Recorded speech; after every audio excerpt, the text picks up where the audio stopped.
All right, folks, Tuesday the 15th of July, and it's time for the latest on all things Celtic. And let me tell you, there's a lot going on. Now, if you're watching this early doors, man, with your first coffee in hand, you're in for it. Proper Celtic catch-up. And we're diving right into what the club's been up to, what's bubbling behind the scenes, and some names you might want to keep an eye on. Let's start off with the kit stuff, because, well, Celtic don't know how to get folk talking without saying a word.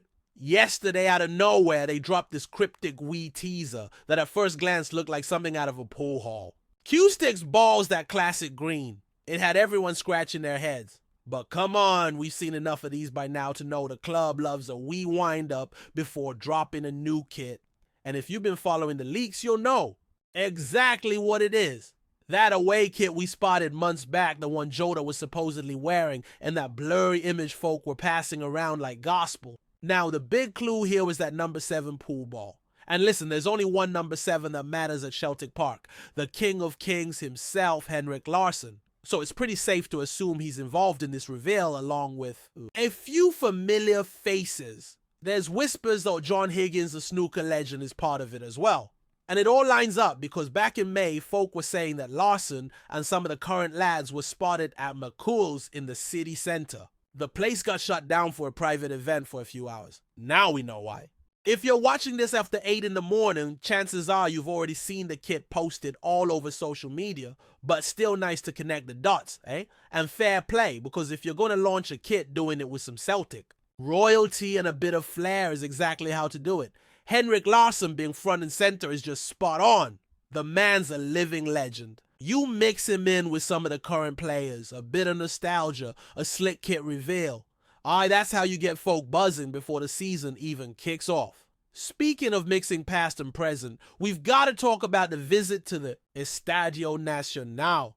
That place, Lisbon 1967, it's sacred ground for any Celtic supporter.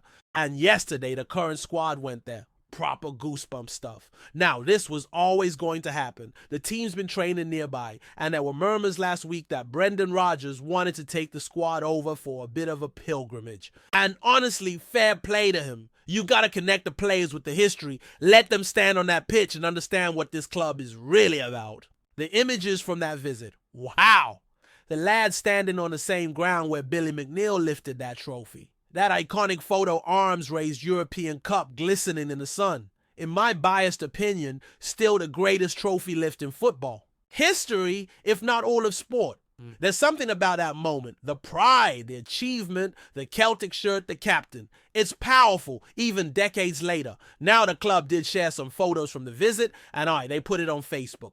A bit old school like your auntie's holiday pics. But we'll take it. It gave us a good look at who's currently in Lisbon with the squad.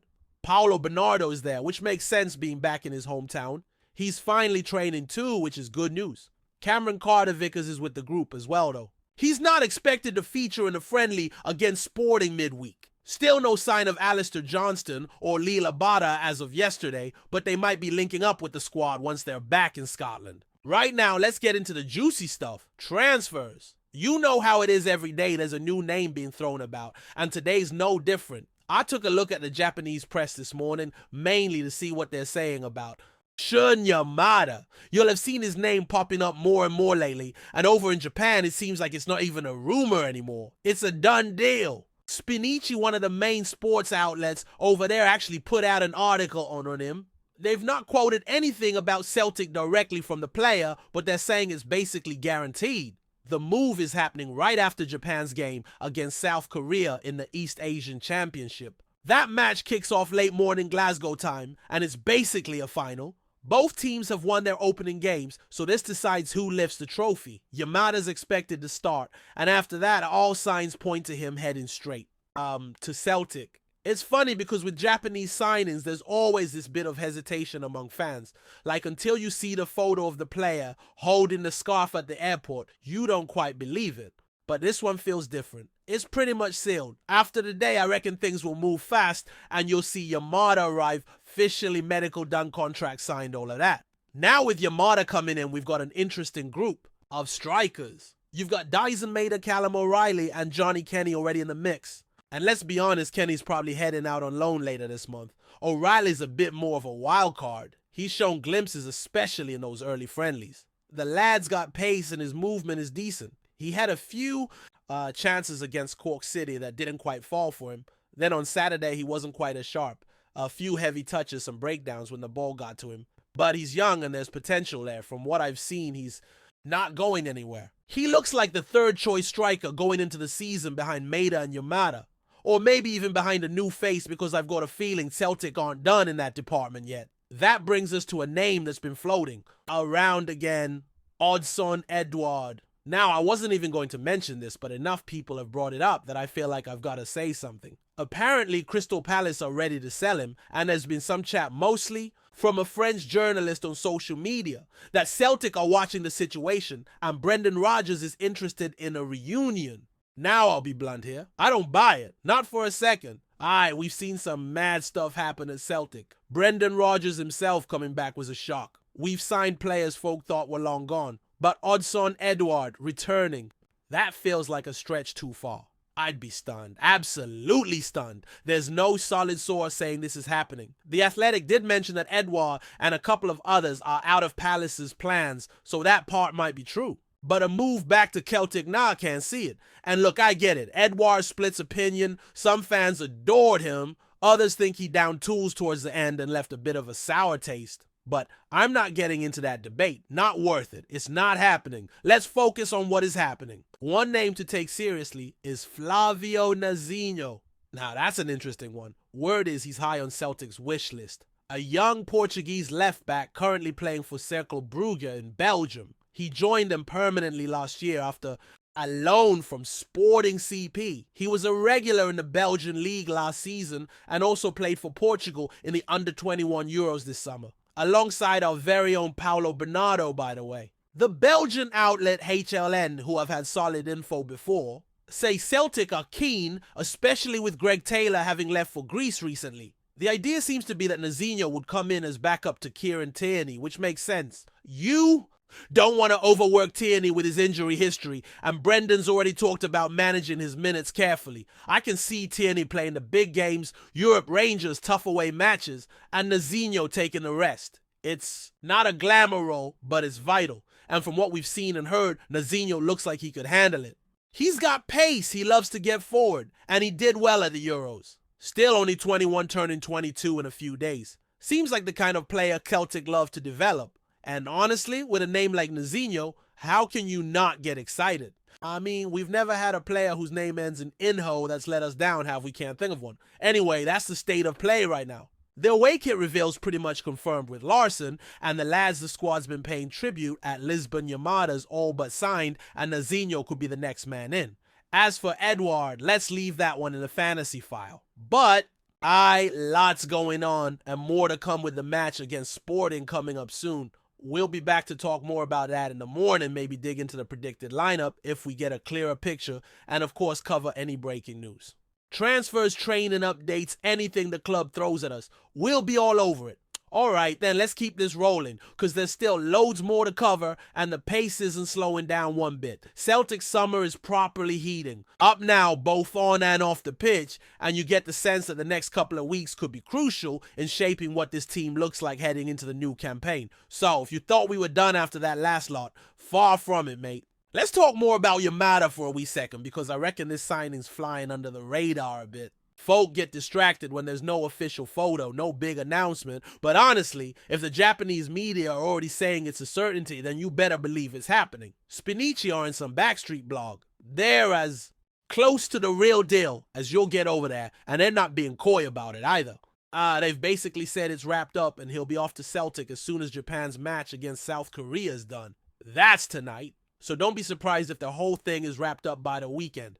Now, once he's here, it gets interesting. What's his role going to be? Is he coming in as a starter, or is he more of a developmental piece? You got to think Brendan's got a plan for him. You don't go scouting across the globe and negotiating with Japanese clubs unless you see real potential. And knowing Celtic's track record with players from Japan, Kyogo Hatate Maeda, there's every chance YAMADA could be another gem.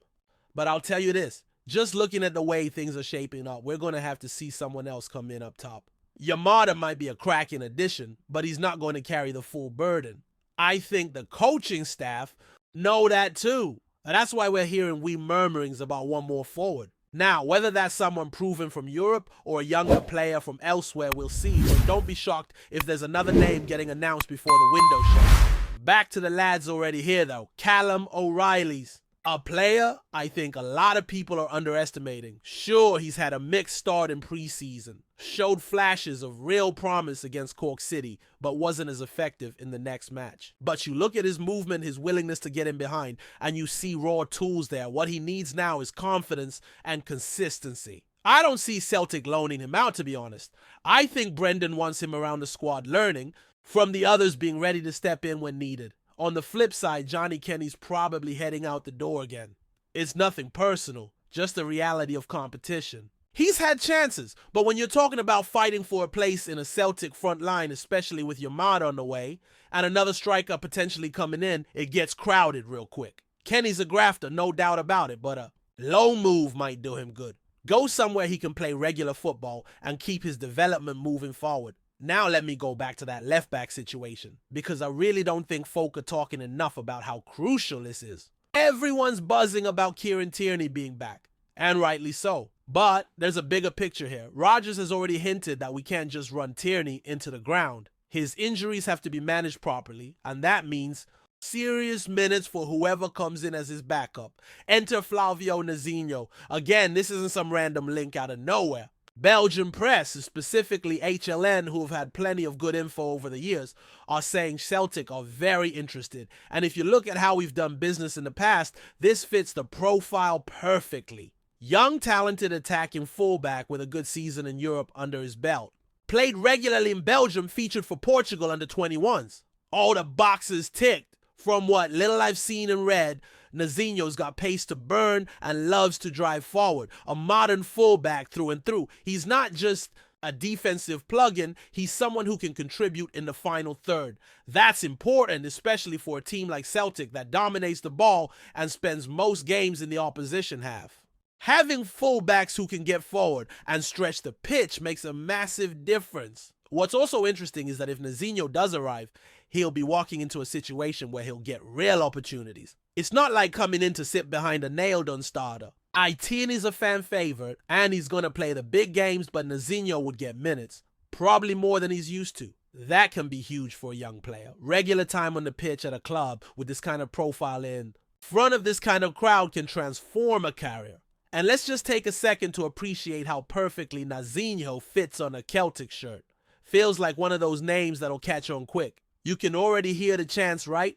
Oh, Nazinho, it's got a ring to it. But seriously, it's a move that makes a lot of sense. Fits the club's transfer model, provides depth in a key area, and doesn't break the bank. There's also been some chat from Brendan about Kieran Tierney's return and how he'll be handled this season. He made it clear, no emotional decisions. That's a smart move. As much as we all want to see KT bombing down the left every game like it's 2018, again, it's just not sustainable. Managing his minutes is how we keep him fit and firing for the matches that really matter. European nights, derbies, cup ties. So what you'll probably see is a rotation system. When we're playing 2 matches a week, which let's face it is most of the season, Tierney will start one and the other left back will take the other. Maybe KT gets rested for a league match after a big midweek European tie. That kind of balance could be the key to keeping him healthy and effective all year.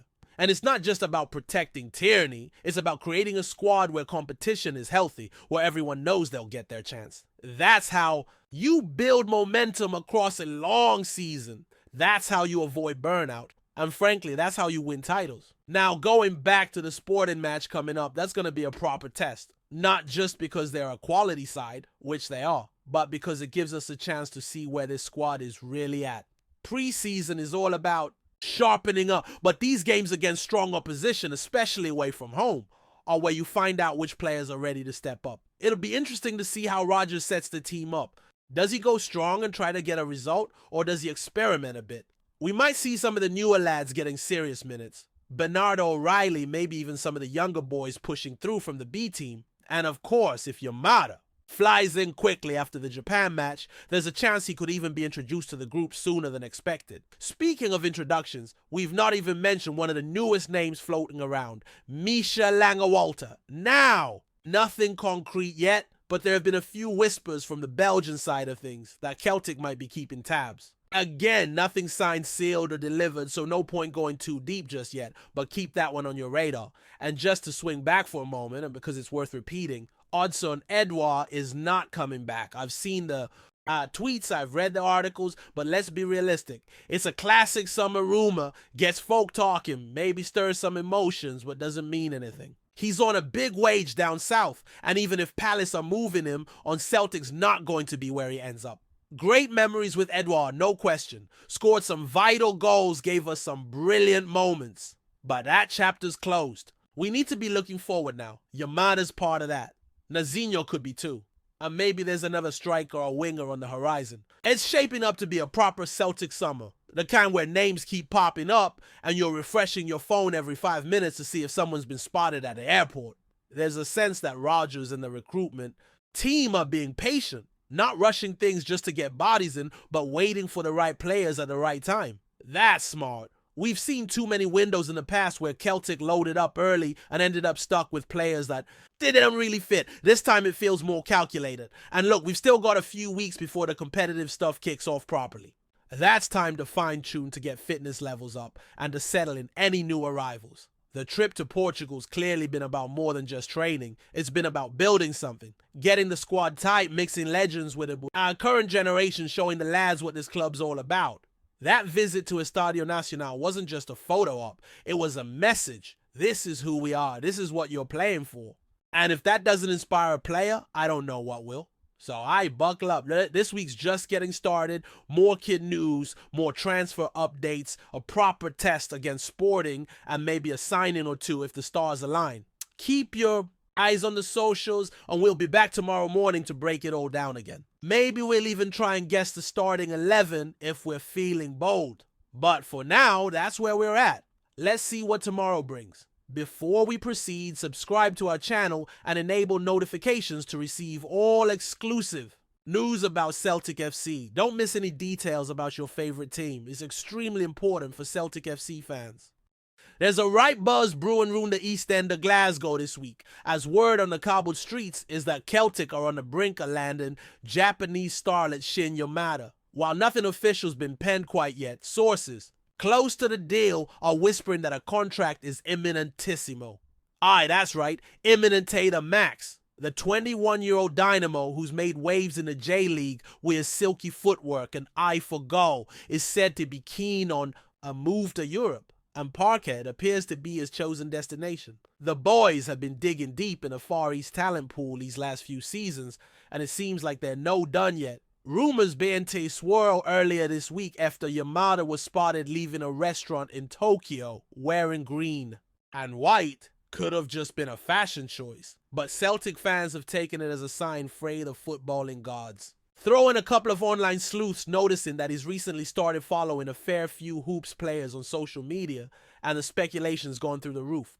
Club insiders, speaking on condition of anonymity, as they always do, hinted that negotiations have moved to the final stages, with medicals potentially scheduled in the coming days. One source even claimed it's a done deal in all but signature. Celtic Park's corridors are rumbling with the news, and fans are already imagining Yamada's debut under the Paradise Lights. Of course, it's not the first time that is. Celts have dipped into the Japanese market, and their success with the likes of Kyogo Furuhashi and Reo Hatare has only added fuel to the Yamada fire. The board knows what is Dane, and Brendan Rodgers is no stranger to incorporating versatile, technically gifted players into his setup.